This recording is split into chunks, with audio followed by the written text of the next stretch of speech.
open top vehicle.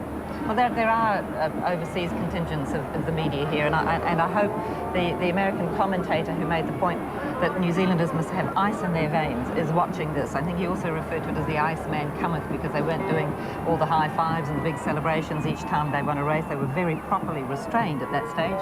It is, after all, not yours until you've actually completely won it. Well, now, this is how we celebrate when we've really won it.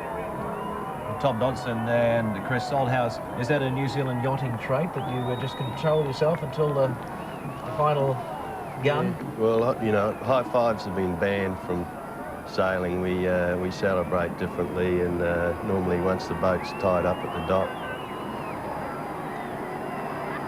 But the international news services this morning also have been commenting on how extraordinary it is that a crowd of some 250, although we think it's more than that, it's probably more close to the 300,000, can gather from a city of only 1 million. Well, I guess they don't know Kiwis. And they clearly don't know how much this means to New Zealand. Well, it's been surrounded by a lot of hype right the way back to KZ5 and KZ7 off Fremantle in 1985, 86, 87, and then the big boat campaign, and then there was NZL 20 in 1992. We thought that the red boat was going to win the America's Cup for New Zealand, but it was the black boat that did the honours in 1995. Thanks very much to people like Peter Blake, Russell Coots. And I think little did Peter Blake realise what he was going to start when he happened to mention that he wasn't wearing his lucky red socks on the day that they lost the one and only race on the water, because within days New Zealand was getting into Red Sox fever, and that too has brought the whole country together. Tom and Chris, you're from North Sails. What is this going to mean to the yachting industry in New Zealand? Well, the yachting industry is going to benefit, of course, from the race boats coming down here, but there's going to be hundreds of big super yachts and you know, cruising the world who are all going to gravitate towards New Zealand. So you're rubbing your hands together? Well, you know, not yet, but their business is going to be a major one, which doesn't even get calculated. You just caught a glimpse of those ginormous red socks that hold a big surprise for the team as they go under. They're on the Victoria Street, Queen Street intersection. More office workers on the roofs throwing the confetti and the streamers down as they get into Queen Street proper now. I mentioned before that we caught a glimpse of some of our own tall ships down there on at the Maritime Museum, and they were all beautifully dressed. There were people standing along all the spars. We think that one was Spirit of New Zealand because we saw the black mast, standing along all the spars with red balloons all the way along. People really getting into the swing of things. The crowd very orderly at this stage, just hoping to get a glimpse of their heroes as they go past. Yes, we are live on this One Network News special. We're with you through until at least 2 o'clock. The parade is actually moving towards Aotea Square, where the official welcome home to New Zealand will take place. There they are, the gigantic red socks, and now that you can see them in close-up, you can see that they're actually made up of 2 bags of red balloons. So that's going to be quite a sight when they let those go. They're still right at the bottom of Queen Street. That was Queen's Arcade they were going past down there. More red socks and the red faces as well.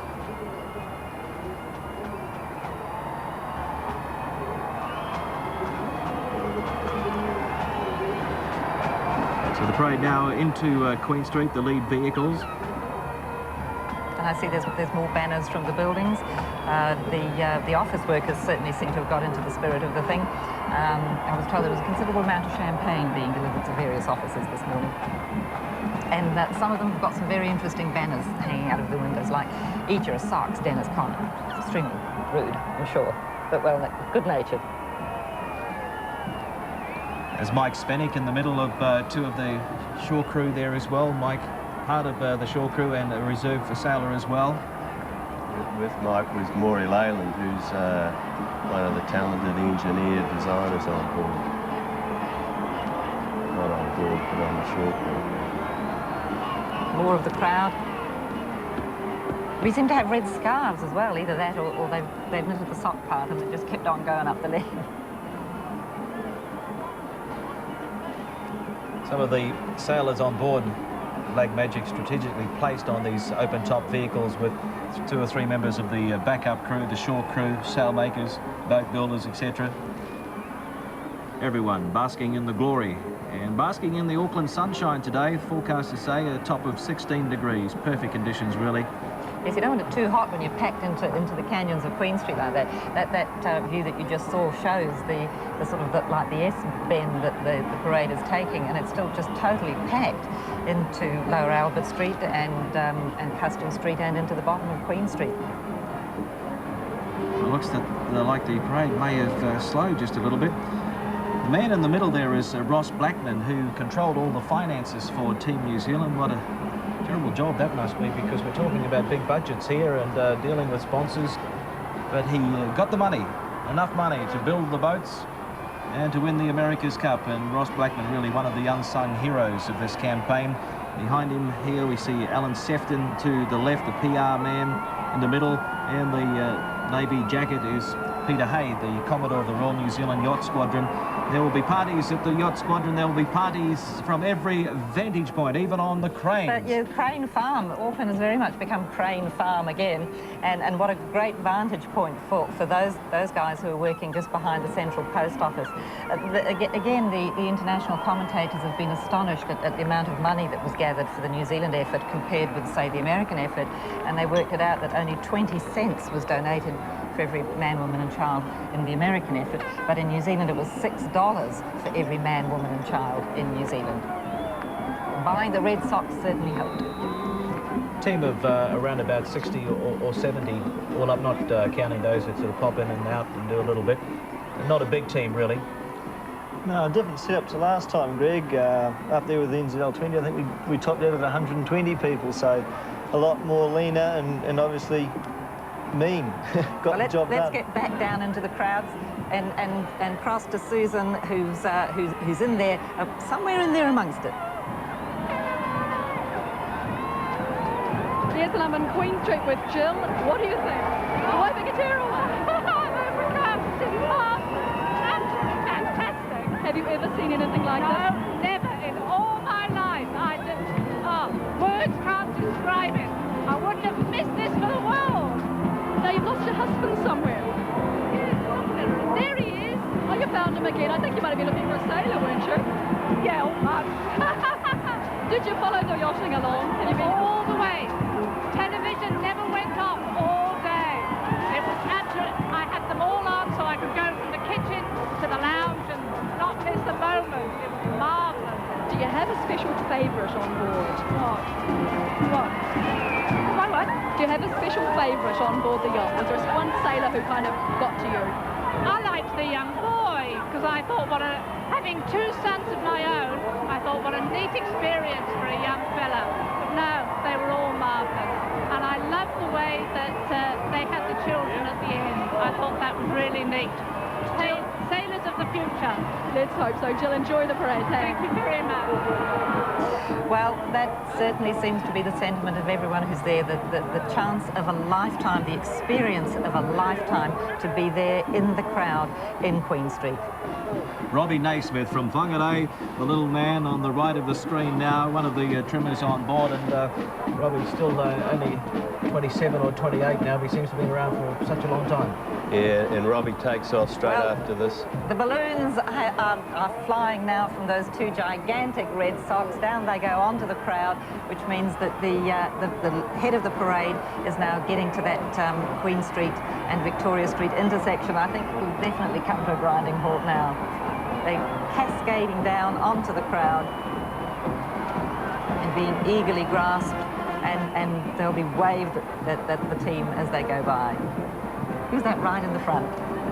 Well, that's Craig Monk on the left there at the moment. Jamie Gale with him. He sailed as 17th man in the last race. Big fella. And there it is. There is the cup itself, the real thing. In a glass case. What a headache for the security man there from Timaru. But he's become an overnight star. A constable from Timaru. He said he's quite happy to do this now for the rest of his life. Does that mean he'll retire from the police force, or he'll be seconded permanently to the Cup? It will take pride of place at the Royal New Zealand Yacht Squadron. amongst a lot of silverware down there nowadays. Yeah, it's just going to be one of many, but there's nothing anywhere near that size or that significance, unfortunately.